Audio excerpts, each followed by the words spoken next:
All right, everybody, welcome back to the monthly show, or at this rate, maybe we'll call it the monthly-ish show.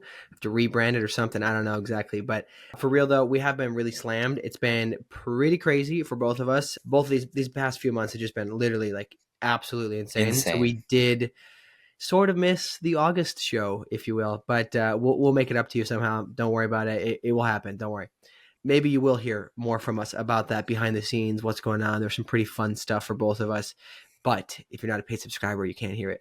All right, as for today, we are bringing you our take on how to make the most out of New York Climate Week, or officially Climate Week New York, I think is what it's technically called. But nobody calls it that. So New York Nobody Climate calls it Week. that. All right, so let's get into it. I think the way we're going to break this down is we're going to put it into three buckets: before, after, and during. No, just kidding. We're actually going to put it in chronological order like any sane human being. All right, how to prep, what to focus on during Climate Week, and how to master the follow-up on the week after Climate Week. All right, let's get into before. Soma, you want to take us off? So let's start at before the week. The number one thing you have to think about Climate Week is that Climate Week is kind of like this open canvas where you have a bunch of people all in the same place. That is essentially what the commodity of New York Climate Week is. So for yourself, what you have to figure out is what is your core objective for this week? Are you a job seeker looking to get a job? Are you an investor who's looking to meet founders? Are you a founder who's looking to meet investors? Or are you looking to just get more involved into the climate space? Regardless of what your intention is, Climate Week will bring together some collection of the right people for you. So you want to be clear about that as you go into it. Yeah, I think that's super important because it's so easy to get literally lost in the sauce. I don't think I've met a single person who does Climate Week and says they still have energy at the end of it. They just want to go to Yeah. sleep for 3 days, right? Like, it is so easy to just do. I mean, I think this Climate Week, somebody in some of the group chats I was in, people were talking about how this Climate Week is going to be really big because people are saying like COP29 is not a big deal because it's too close to COP30. So like nothing's going to happen at 29. So everybody's showing up at Climate Week. So it's kind of a weird situation. I also think this year being an election year is definitely making this Climate Week more high stakes. It's no mystery. Climate Week can be very polarizing depending on what end of the political spectrum you are. But I definitely see a lot of energizing around sort of the political administration, the political landscape, and there's at least 3 or 4 or 5 events just on that. So I think that's bringing a lot of attention. And to anyone who hasn't seen it, apparently Tim Walz is going to be out and about around Climate Week for some part of it. So people on the national stage are paying attention to New York Climate Week this year. Yeah, I think that I'm pretty sure you're probably getting this from Elemental, your ties there, but Elemental is doing a lot of stuff. I just saw Don posted something the other day. So yeah, I mean it's gonna be an interesting one. Like it feels like the energy is just very high, no pun intended. But people are really looking to show up for this one. It feels just like twice as big as last year, and last year felt really big. I just keep getting invited to all these last minute events. Like there's so many fun things happening. So again, going back to our point, make your intention clear. What do you want to get out of it and aim for that? You cannot have everything. You cannot have your cake and eat it too. You got to pick one thing and aim for that, is my opinion. All right. So, with that, I would say on the topic of Climate Week generally, there's going to be a lot of people there. We've talked about this. One of the core things in getting climate work done, building a company, getting a job, all of these things is people.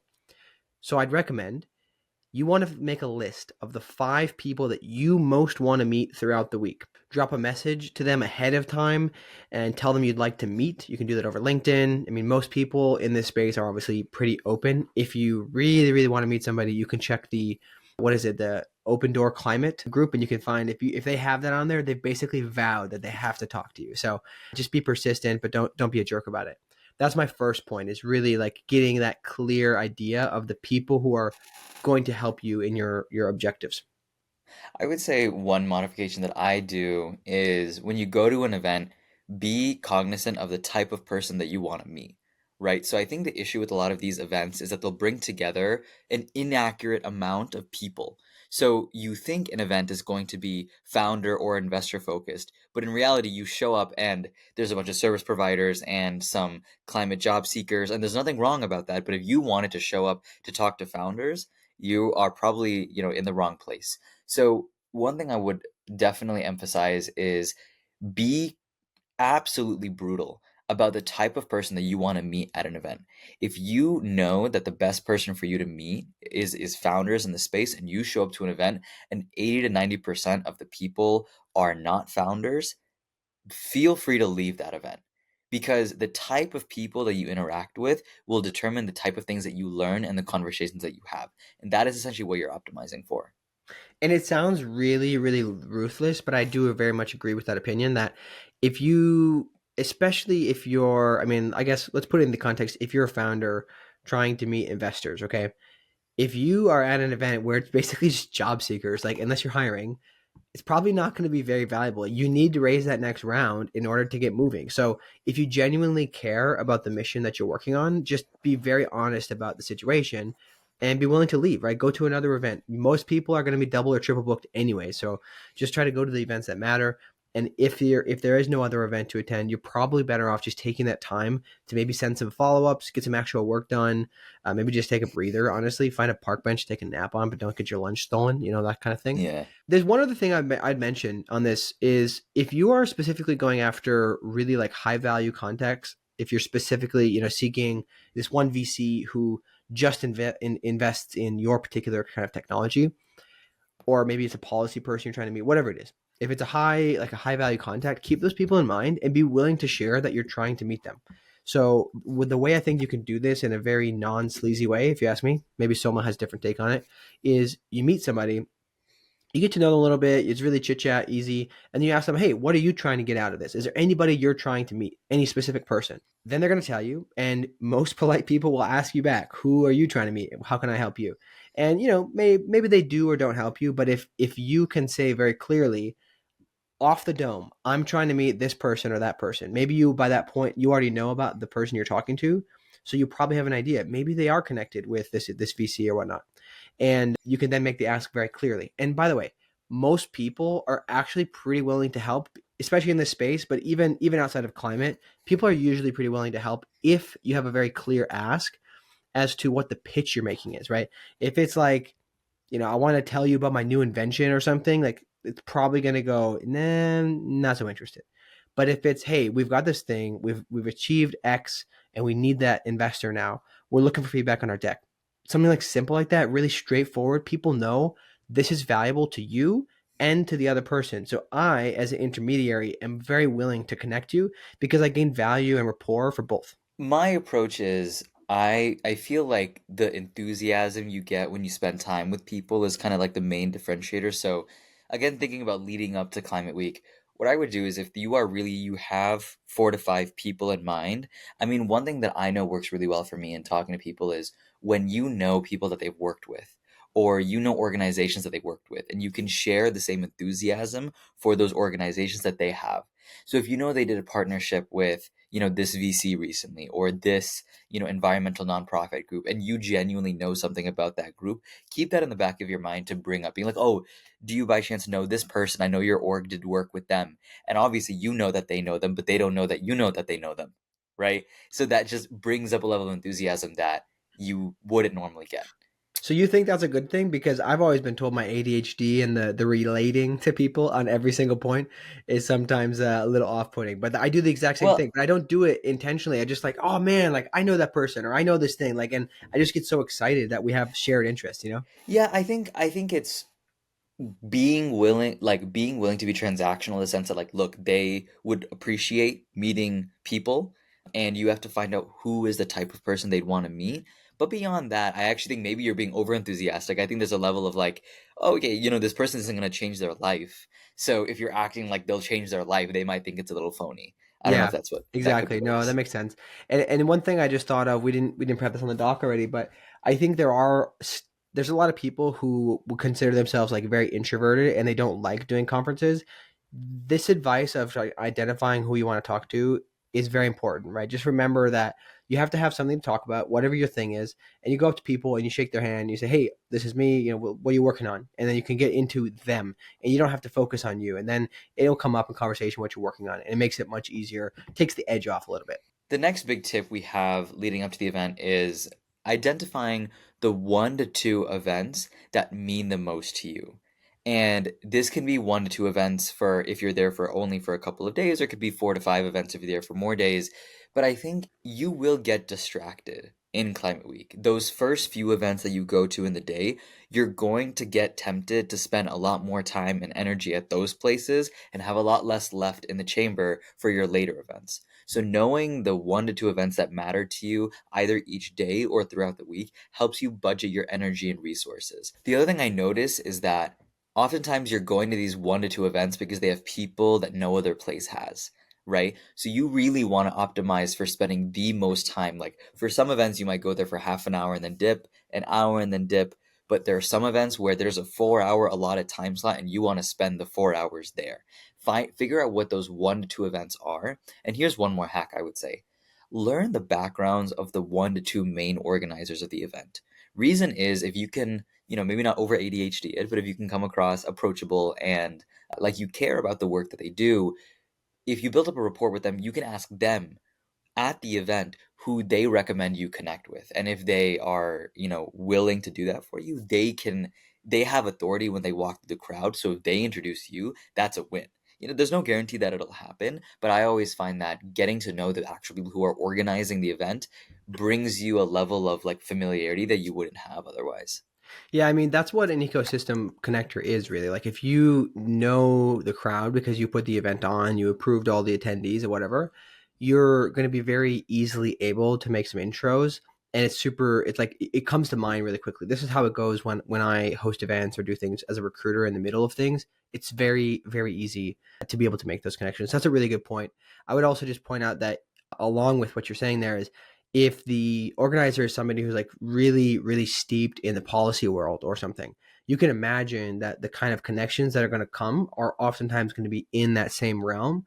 So you can use that as a determining factor. Maybe the topic is not exactly what I'm looking for, but because of this person as the organizer is involved, a lot of those similar people are going to be there. The last tip that we have for before is allocating a time before Climate Week actually starts for after Climate Week to do your follow ups. And I would even extend that to daily. Try to find time to make sure you digest the people that you met in that day and which ones are really going to be relevant for you. Not only allocating time to send them thank yous and just kind of like remind them of who you are, but also at some point you're going to be learning things that you can act on, right? Whether it's adjusting your job search strategy or adjusting your fundraise or adjusting your investing thesis. So setting aside that time to inform who you're going to talk to the next day I think is a really good centering practice throughout the week. Yeah, journaling down the high level points is very important because it's like you're about to traverse this massive set of mountains, and once you get to the other side, you're gonna forget most of the scenery. Okay, so you need to spend time every day when you make camp to like just look at what really mattered to me in the talks I heard, what was a very impactful idea or company I learned about today through my conversations. Just really spend some time to write those down. I have a habit of usually bringing a certain kind of notebook with me throughout, and I try to take quick notes, like very very simple notes of each person I meet and the core things that I can help them with and what they're working on. That way, at the end of the day, it jogs my memory because man, like you're going to forget a lot of things, especially if you're going heavy at Climate Week. Should we go into during Climate Week now? Yeah, let's talk about it. So this kind of brings us into during Climb Week, right? We've talked about preparing so that you have time afterwards to decompress and to do the follow-ups, but this goes into what you need to do during, right? As you're meeting people throughout the day, find a method that works for you of identifying like who you talk to, keeping a kind of a mini log, as I talked about just before with a notebook. You can do it on a phone, like take an app. I use Apple Notes a lot of times for this kind of thing. I'll oftentimes screenshot people's LinkedIn's because I'm much better at remembering people's faces, or at least remembering who they are if I can see their face. So I do things like that, and at the end of the day, you can go through and again back to our original point. Whatever your main objective is, if that person is in the vein of what you're trying to achieve, you can favor that photo or make sure you bring them to the top of the list so you're prioritizing who to do follow-ups with even that night. Maybe you want to bump into them again later on in the week, or you're going to just make sure you get the really nice follow-up later on once you're finished with Climb Week. To the topic of people who matter, honestly, like by the time you're in Climate Week, you should be in the zone, right? You should be in the flow. You should just be attentive to the people around you. I think this is on more of a personal note. Sometimes when I'm at events and I feel like I shouldn't be there, or I feel like I'm not getting the value out of it, I check out mentally. I think you can, have your personal take on this, whether this makes me an asshole or not. But I think it's good to disconnect and recognize that, hey, I don't need to over network at this one event if I've tried talking to 3, 4 people and none of it really worked. On the flip side, what I will say is that I think Climate Week is the one time where everyone's meeting everyone. So normally someone who works in, biotech doesn't know someone in, in energy distribution. But honestly, during this Climate Week, they might know them, right? They might have reconnected with them. So I would give people a chance, but not to the point where you're draining yourself. And I think that's a delicate balance to strike. I don't know if you zone out at any events yourself. You know that feeling when you meet someone who shares your vision for the future? It just clicks, like two peas in a pod. Well, that's exactly how we felt when we met Goodwin, who we are proud to have as our sponsor. Being the first major law firm to set up a climate-specific startup and venture practice makes them exactly the kind of partner we are excited to work with.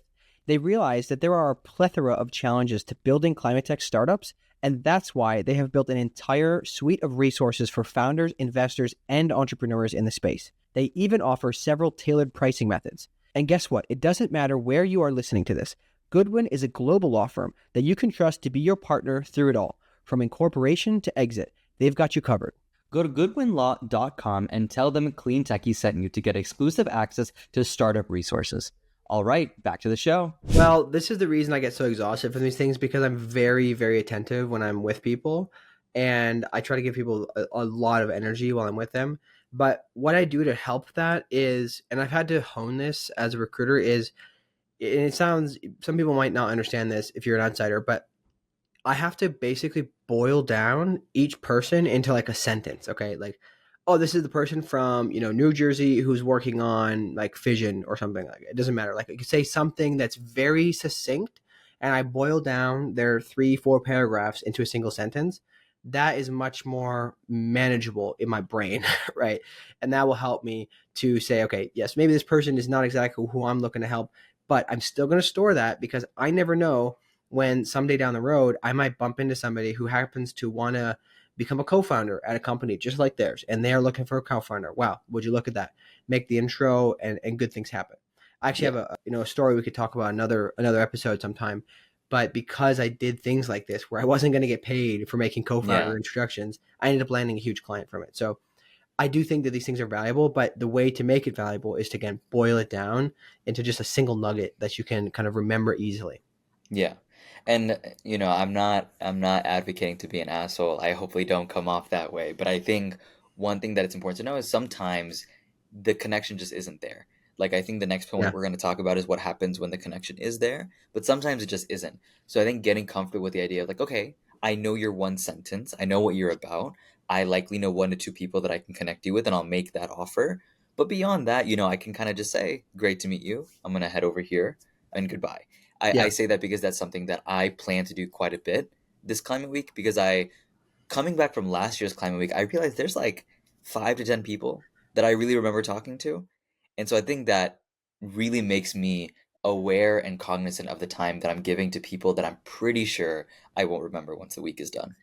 So, pro tip: if you're talking to Samuel, just make sure you tell him you listen to the podcast, and then he will not ignore you. Okay. If you guys become paid subscribers, we will definitely talk to you. We'll talk all day with you. No, no, no. Yeah. But this is the next point we want to get to, right? Which is, when you meet a gem, set aside some extra time to really like go deep with them. It can be, you can get a coffee afterwards. You can just continue the conversation there if they don't have other priorities, obviously.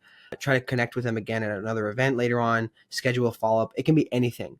But there are just people who, they might be potential collaborators. You might meet during these things, and things really just click. And you need to make sure you're aware of that. Be cognizant of the fact that this is really good. Again, like I said, there may be no apparent reason that you guys are going to work together. I think there's a couple people I can think of like that I've bumped into. Is like, there doesn't seem like severe overlap, but we just get along really well, and I like talking to them. So I'm going to stay in touch with them. I'm going to go deep. Those are the people that you want to recognize once you've met them, and just make sure you do not kind of waste the opportunity. I also think it's a good muscle to have is to make familiar faces out of a crowd. one thing that I noticed happening a lot is there are a few people who end up attending the same events as you, especially if you're getting to some of these invite-only events. So finding those familiar faces in the crowd always makes for an easy first or second conversation, right? I think it always de-stresses you a little bit. You start off on a much easier foot, and then you can kind of go out and network rather than having to do the awkward, I show up, I wait for a couple seconds, and then get into high gear. So I Yeah. think really embracing the, oh my God, I've seen this person around a lot. Let me just take some, mess around time and talk to them and just like waste a few minutes. And ultimately it's not a waste, but you're not really trying to make the biggest utility out of those Yeah, conversations. that's a really good point actually. Yeah, if you can do that, it's like it takes first of all, it could be awkward if you guys see each other all the time and then at the events and you're like not talking to each other. It's like, oh, I saw you over here. And it makes it easier because we've all been in those situations where you're like the only person who apparently doesn't know anybody there. And it just sucks, right? So just find your way into it and just get through that as fast as possible. This is actually this whole thing of bumping into people a lot. That's how I got to know Jay Kapoor pretty well because I had connected with him on LinkedIn briefly, and then I saw him like 7 times during Climate Week last year, and I was like, dude, I swear you are following me. Yeah, Anyways, that's how we got him on the pod eventually. my gem story, I feel like it was one of the people that I remember was Colton Miller of 500 Startups. And, at the time, there was no obvious synergy between us. And frankly, I don't know if there is a synergy now, but I do know since the time he was working more of like maybe like a stereotypical corporate job, he's now doing some really cool thing with climate co-working spaces in New York. And so I'm sure that's going to spit out some really interesting random things in the future, right? So I would say the climate space is connected. And I also think everyone in the climate space is still figuring themselves out. So I think we're also in a unique point in time where people's jobs aren't always staying their jobs. So honestly, if you think someone is smart, if you think they're interesting, and you think they're worth getting to know, there's a good chance that they may be a potential business partner, like you said, in the coming years. Yeah, it's hard to like for me because I've had so many of these situations where some really great thing comes out of a random connection. It's really hard for me to say no. This is the thing I struggle with the most, honestly, to this day is deciding when to say no, when to say yes to things because I know there's possible good outcomes. So I mean, maybe err slightly towards the side of yes, but when you realize kind of like what's important, then go after that one. That's what we're going to get into now. So after Climate Week, this is where the money is. Okay, this is where the real stuff happens. So I think let's first talk about following up with your connections. Okay, like we said this before, right? You have an objective of who you're going to meet. You're probably going to meet like 100 people or something like that. Probably a lot of those people. Let's say it's 100. You probably only really are going to find very deep value in about 5 of those. Make sure you follow up with those 5 and do it quickly. Get to know them before like the time passes. Too much time goes by. It's very difficult to kind of rekindle that connection unless you had a very deep connection during Climb Week. So that's one big piece. And this comes into the fact that you will now have time, you'll have downtime because you scheduled it so that you can do this. You can send the follow up, mention that personal thing about their dog's name, whatever it is, like just mention the things to really develop that relationship and get it going. The next point is actually essentially Climate Week after Climate Week, which is keep in mind the events you really want to go to after Climate Week. There's this really interesting thing that happens where once you're sort of getting to the end, you've made the connections, you've talked to some really good people, you'll start to find out the events that are happening as basically pseudo follow-ups to Climate Week. And it's usually after a week or two hiatus where everyone's kind of recovering from their burnout. Know which events of those are important to go to. And I would almost take it a step further. And if you know other people are going to those same events, structure some of your follow-ups around those events. The reason is I think people are very used to the interactions in Climate Week being transactional and bringing this extra dimension to, oh, I'm going to see you in 2 weeks or I'm going to see you in 3 weeks. That adds a layer of depth to the relationship, even if it doesn't make sense yet. And I think subconsciously it makes people much more open and willing to work with you and support you. Yeah.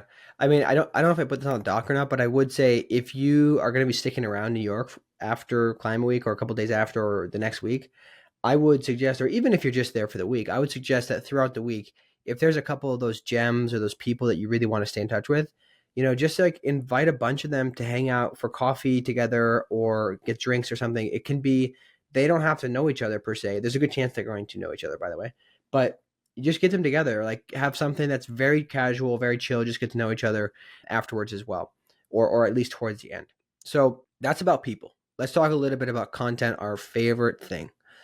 All right, I am a very big fan of doing a recap post of some sort. The reason, and by the way, this is for people who are not even LinkedIn people, right? If you don't like LinkedIn, I am encouraging you to take this challenge and try it because it is so valuable for so many reasons. So the first thing is broadly, you just want to recap the core things you learned, right? We talked about how you journal each day, the core things. Take the even more core things, like out of, let's say, 15 of those, drill down on 3 of them and make it a LinkedIn post kind of summarizing the week, talking about your favorite event, somebody that you met that you really like to collaborate with more, whatever it is. Make something. That I think is super valuable, especially on LinkedIn, because there might be a lot of people who wanted to connect with you or who did connect with you and forgot to do follow up. They didn't have a notepad like you did. And they say, oh my gosh, I need to follow up with that person, right? There's so many of these things where while the LinkedIn algorithm can definitely feel like, total superstition, you just got to kind of cross your fingers and hope you get the right outcome. It does work a lot of the time. And I've been personally a beneficiary of that many times. I haven't tried this out myself, but I think like the same idea of adding depth to the relationships that you're building in Climate Week. I think one thing that I've started to get in the habit of is thinking of posts and LinkedIn not as a static thing, but as like almost like a tap on the shoulder. So if I'm putting together a post recapping Climate Week, it doesn't just have to exist on the feed and then disappear, right? I can send this post to some of my friends, friends or, early acquaintances or whatever it is that I made during Climate Week. So, one really good friend of mine who I spent some time investing with, he actually quoted something I said in a Medium post or a Substack post that he wrote.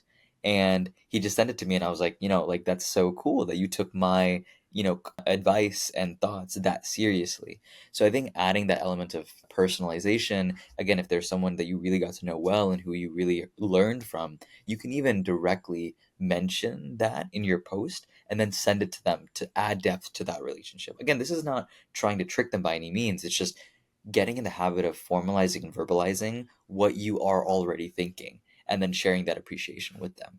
100%. I mean, providing value is basically what it comes down to, right? I think I mentioned this in the past that I've had somebody who I would make like pretty like funny comments on their posts all the time. I love their posts, by the way, but I would just like I kind of let my weird flag fly a little bit. Be like, yo, this is like I would just say something funny. I don't even know examples, Yeah, but I know. I would see it. I would see it from time to time. it eventually came to the point where he was like, "Hey, let's jump on a call or whatever," right? Because it was somebody who was kind of unreachable, it's hard to get a hold of. But we got on a call, and we started developing a friendship a lot more. And there's just all this tiny things about providing value, especially if you are like a service provider or something.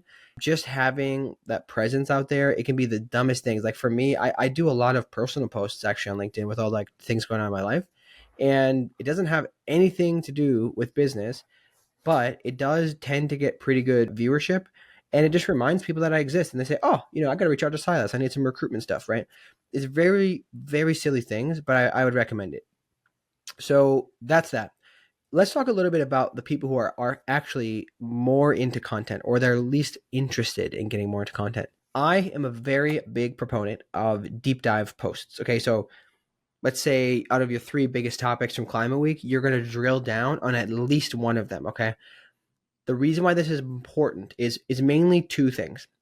One, by creating like a more in-depth blog post or a video or something, probably a blog post for most people, you're going to force yourself to formalize what you've learned. And it's pretty like well known that if you are teaching somebody else a topic or a piece of content, it forces you to learn it better. So you may already have it bouncing around in your brain, but you can kind of organize the books on the shelf, so to speak, so that they're in the right order. And that is very, very valuable. Cannot tell you how many times this has been beneficial for me. Like part of the reason I love podcasting is because my brain is just like cooking at 100 miles an hour. Everything's bouncing off in all different directions. But saying this stuff and having someone across the screen to yell at me and say that doesn't make any sense really helps me to say, okay, well, let me restructure this better. So that's the Yeah, first point. I think to give maybe like a slightly different perspective, am probably like less on the extreme deep dive side, right? I think there's value to there being a flow for things being easily accessible. And I think one caveat or like one alternative I can give to that is when you do a deep dive, what you're essentially doing is you're saying, here's something that I learned that you may not know, right? I think one thing that you can get in the habit of doing is from the people that you talk to, figure out what they're trying to learn.